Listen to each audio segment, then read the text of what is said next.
Hey everyone, and welcome to Routine, where we explore the narratives that shape our lives. The ones we inherit, the ones we create, and the ones that get used, sometimes as weapons. I am Ethan DeMonet, and today we're talking about something that's often invisible until it's not. The stories people create about other people. Not stories with them, but about them. Stories that distort, reduce, and sometimes destroy.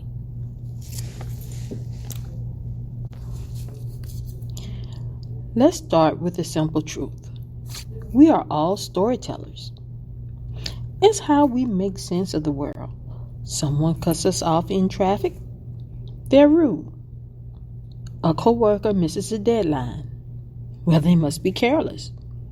A friend pulls away. We assume the worst. But often, do we pause and ask, is this story true or just convenient? Convenience is one thing, but sometimes the story is crafted with precision, designed to damage someone else's reputation, livelihood, or peace of mind.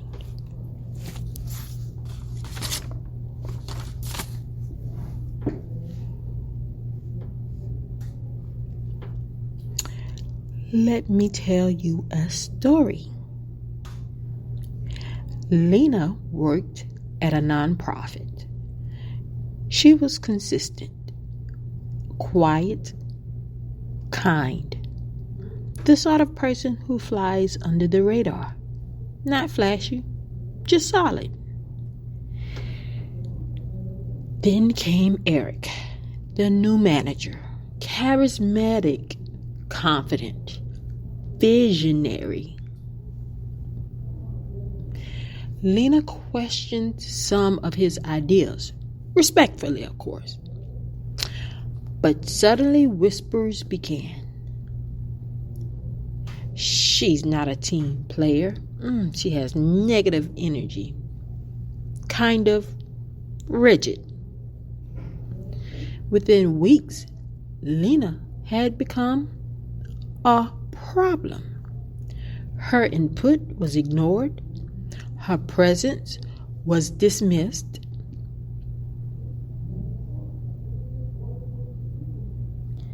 And a severance package later, she was gone.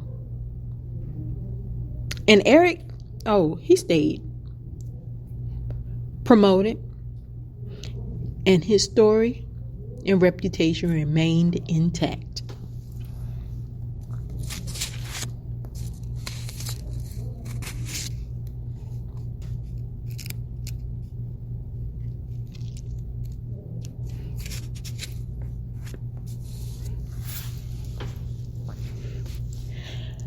This happens more often than we like to admit.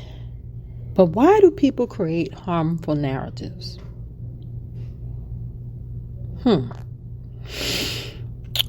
One, could it be power? Being able to make someone else feel smaller makes room for their own influence to grow. Two, insecurity. If I feel threatened, it's easier to sabotage than to self-reflect. 3, projection. It's not me, it's them. It's always them. And the most dangerous part, these stories are contagious. We repeat them, sometimes without thinking, until they become accepted truth.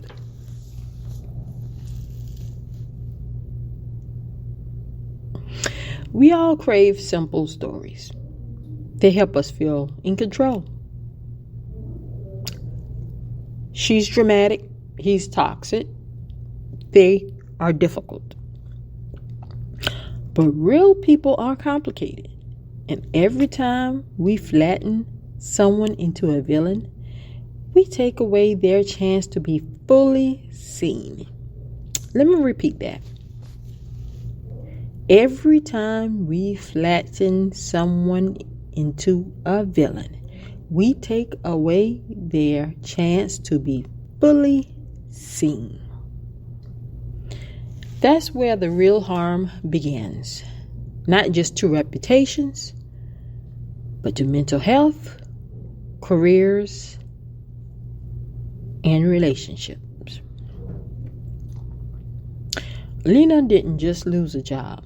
She lost her sense of safety, her sense of belonging, and that damage doesn't show up on a spreadsheet.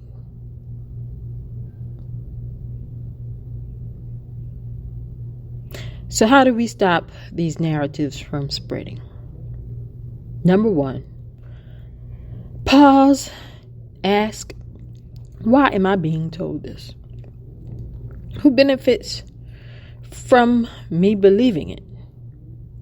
Number 2, be curious. Seek out the person being discussed. Let me repeat that for those in the back. Number 2, be curious. Seek out the person being discussed. In other words, the person that's being talked about, you go to that person and you talk to that person face to face, or you call them up and you talk to them and you let them know everything. You ask questions and you listen. Don't beat around the bush. Just be straight up and let the person know this is what person A, B, C, D, E, F, G had to say about you. Moving on. Number 3, notice patterns. Does the storyteller always have a new enemy? A new scapegoat? This person always got a problem with somebody. It's never them. And finally, speak up. Push back. Say, hey, that hasn't been my experience. I don't know what you're talking about. We never had that running before. I've never felt that way with that particular person. This is, unique. It's different. That feels like a heavy label to throw around. Be careful what you say about people. Let's not talk about them when they're not here. Maybe we should wait until that person is here, and then you can say what you have to say to her. How about that? Other than that, don't tell me nothing about her, because that hasn't been my experience. Now, it might feel uncomfortable, but silence can be a form of agreement. And sometimes all it takes is one person to interrupt that cycle. Silence is a consent. Silence is consent.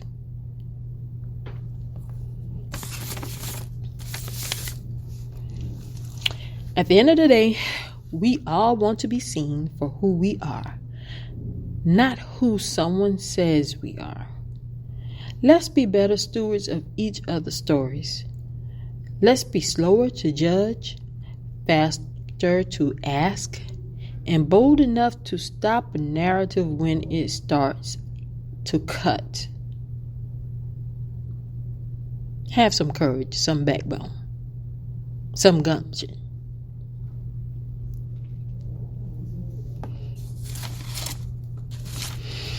All right, I want to thank you all. Thanks for joining me today on Routine.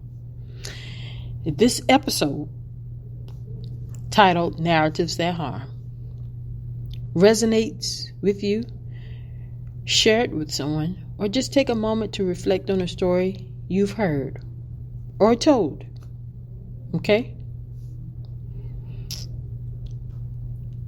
Please be kind, be curious, and remember, Not all stories are true, even if they're told with confidence. Stay blessed.